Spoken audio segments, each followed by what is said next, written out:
could you list what you've been called too much for me, please, Nellie? Sure. Too loud, too feminist, too gay, too fat, too politically correct, too opinionated, too annoying, too, it feels like everything. Too much, just too much. And could you give us some anecdotes about when you've been called too much? And they can be different or the same as what we've talked about before. Well, I think specifically around like body stuff, I remember having a doctor tell me I was a little too fat. Like it was just like as if she had just kind of like thrown it in, just a little bit. And that was when I was like in high school, and I remember having like all of these issues with like food and eating and like hating the way my body looked, and her saying like you're just a little too heavy, like a little too fat. And I think that like it was as if, you know, the like those internal voices that you have, like they had like a doctor who was like saying like stamp of approval, and it really like changed the trajectory of a lot of like my behaviors and the way that I dealt with my body and thought about my body and thought I could change it. But in a way it was kind of like a good catalyst because it made me investigate like why is that, like what could lead her to say that, or like I think it made me think about my own life differently, like, well, am I too fat given the fact that like I exercise every day? Am I too fat given the fact that like I sit at my desk all day, you know, at that point during exams because I'm really smart and I really do want to do well at exams? Or am I too fat to be like likable because I think I'm like really funny? And I think it made me think about like me as a person differently and like people's bodies differently. And no one is like ever too much in their own body. It's like perfect for, it's like everything that you've ever done or ever lived like is your body. So yeah. Yeah, absolutely. and I'm gonna ask you a similar question to before, but so in college you found like there was a lot of women that you felt you connected with. And like how, I mean, in terms of finding people around you, you've talked about people that you're friends with now that who get you, and how did you find those people? Was it by being you, or was it by actively searching for them? It was by me being me on the internet, finding those people, becoming friends with them in real life, like my girlfriend. It was literally me having like these thoughts and then not knowing where to put them. And so I would find like one or two people in college, for example, and I would have these thoughts where like I was too ashamed to tell anyone else. And they would just be like stupid things. Like I don't even remember what, like things that women weren't supposed to talk about, like, I don't know, shaving your legs or something, like really silly things. And there would be one person that I could tell those things to, and they would think it was really funny, and they would just talk about it with me. And I think that that's like kind of how you find your people. But I think the more that you realize like all of those weird ideas you have about being too much of anything, or like this thought is too shameful to say out loud, like everyone wants to talk about those things, they just aren't. And the more that you start talking to everyone about them, you just kind of make friends everywhere you go, because like everyone wants to talk about those things. Yeah. Everything is like pretty much relatable to everyone. So I think that that's kind of like how you find your group of people.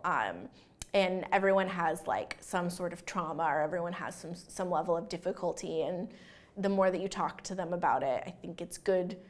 You know, it's good for me personally because I don't know everything about their situation, but there's always parts of it that kind of like resonate with stories in my own life or like my family, or things like that. Yeah, definitely. And that leads nicely onto the kind of thinking about all the things you've been called too much of, and how they're actually your strengths, and it's like an essence that you are and can be used for good. And they've seen it and they've gone, this is scary, and tried to squash it. Like, if you could take everything you've been called too much of, how are they your strengths, and what do you love about them?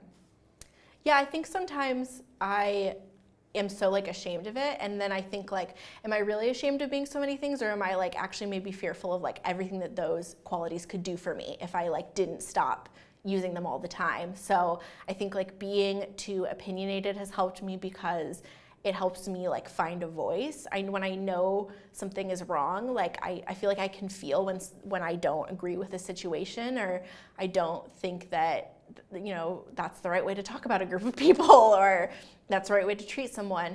And so I find myself forming opinions to like suit that feeling. And the speaking them into the world is the hard part, because that's where the criticism comes from. But I think through that process of like refining, like, what is this feeling? Like, what am I feeling, and does it deserve to be said? That like makes me a much better person, because it forces me to like really analyze everything that's going on around me and say like, who isn't being heard right now? Like, it's not me, because I'm not saying anything, but like if I say something, you know, who isn't being heard that I could maybe help have their perspective heard, or like their experience. So I think that's really helped me like in just becoming a person. And also I think it helps you become like a kinder person. And the more I'm kind to other people, I think the more it helps me become kinder to myself, and like more forgiving of my own faults and flaws, because I have kind of come to accept them in other people. And I think in terms of like being too feminist or like too politically correct, it's helped me, because I sometimes do doubt it. I'm like, oh, I'm pushing, you know, maybe I'm pushing too much. Like, do I really believe that no one should be saying any of these things ever? And the answer is no. I think people should say those things. I just think that there should always be a person there who's checking what you're saying, not checking like a policeman or like someone who's surveilling what you say, but I think that there should be a person who's there to respond and bring in another perspective. And making yourself accountable to be that person is it's really important, because there's not always going to be someone who's comfortable doing that. And like, that's not to say like I'm the voice of feminism in these situations, because there's no such thing. But I do like to think like, okay, well, I always kind of try to take a look around, and I'm like, there's definitely more than just me. Like, there's people other than me who don't agree with what's being said right now, but maybe they can't say it for whatever reason. So like, I doubt that I'm alone in this thought. So it's made me feel a lot less alone too, because I start to realize more and more that all the things you're like too much in are the same things that they're the same qualities that everyone else has. They just are being squashed at sort of different levels. So if you're lucky enough to kind of bring it out of yourself and feel okay being too much, you should do that. Definitely. Yeah.